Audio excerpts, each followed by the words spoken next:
Hi everybody, I'm Bree the Plant Lady, and today I am in like full steam ahead mode, getting prepared for the open garden and getting a lot of tasks knocked off my to-do list. And at the top of that list was to revisit all the containers here in the fire pit area.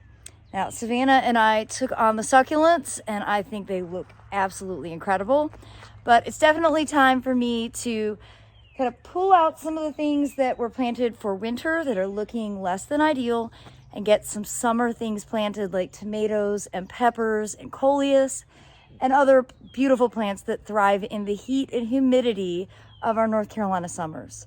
So I've tried to be efficient with my time. I am gonna give you some explanation, but really this is just for inspiration to let you know that I am busy getting my pots replanted for the summer season.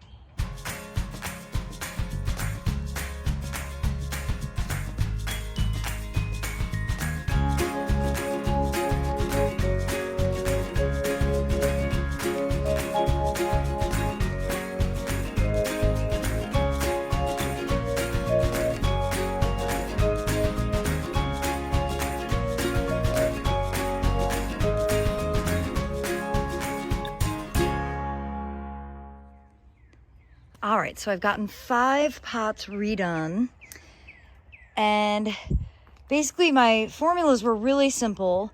Most of these pots already had plants in them. So we've got the blueberry.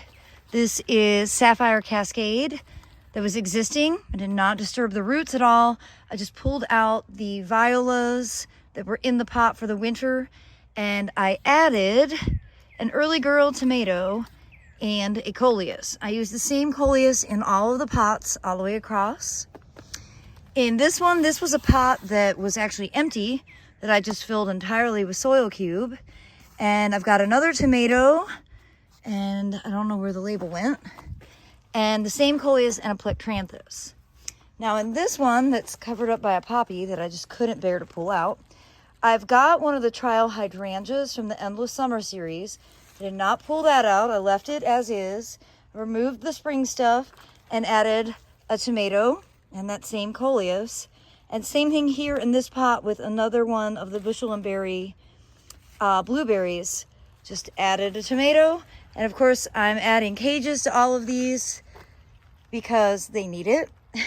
Often these cages aren't sufficient, but they're at least something. Now, in this pot back here, I had some kale in this pot, so I pulled that out and I added a savola and another coleus and a tomato as well. But I left the Swiss chard and the snapdragons because often those will actually persist through the heat of the summer. Now my next couple of pots, which I've got across this way, a few weeks ago I removed the violas because I wasn't able to keep them watered. Replace them with another round of broccoli. The broccoli is looking great. However, in this pot, the barley is a bit past its prime, and I'd like to go ahead and harvest this for seed. So I'm essentially just going to pull the barley out of the pot and then add more soil cube, and of course add another tomato and another coleus.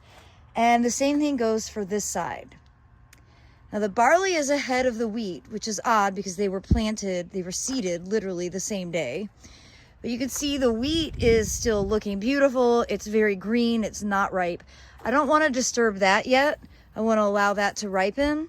So in this pot, all I'm going to do is add one of the trailing plectranthus.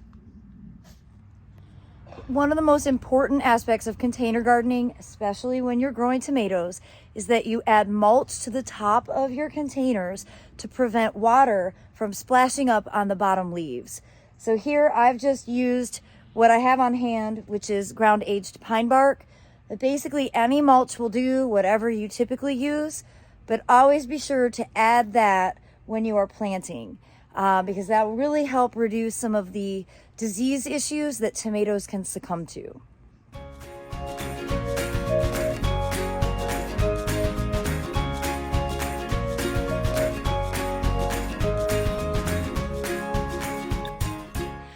everybody. I know this video wasn't as informative as I would have liked to have made it, but I was really just trying to get some things accomplished and check off the list.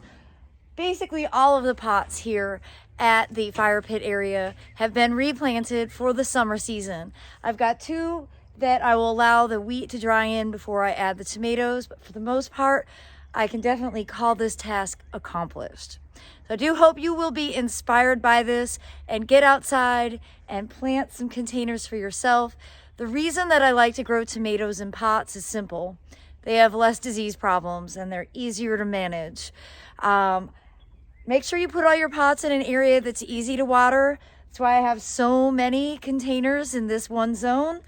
It's one hose away and I water everything at the same time. So it's really efficient and easy.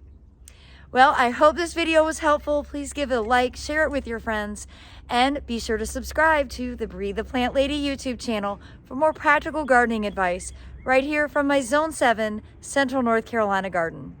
Thanks so much for watching, everybody.